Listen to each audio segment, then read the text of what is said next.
To use a volumetric pipette, you will also need a blue bulb. Start by squeezing all of the air out of the bulb and placing it firmly onto the top of the pipette. Place the pipette into your solution and slowly release the bulb to draw fluid into the pipette. Do this until the level of fluid surpasses the line on the pipette.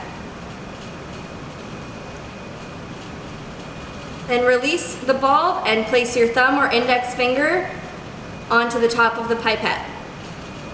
If the fluid level drops below the line, repeat those steps. Once your fluid level is above the line, slowly rock your thumb or index finger back and forth to slowly release solution until the bottom of the meniscus is at the line. Then remove the pipette from the solution. Use a Chem wipe to wipe the drop up from the outside. Place the pipette into the receiving flask and release your thumb or index finger.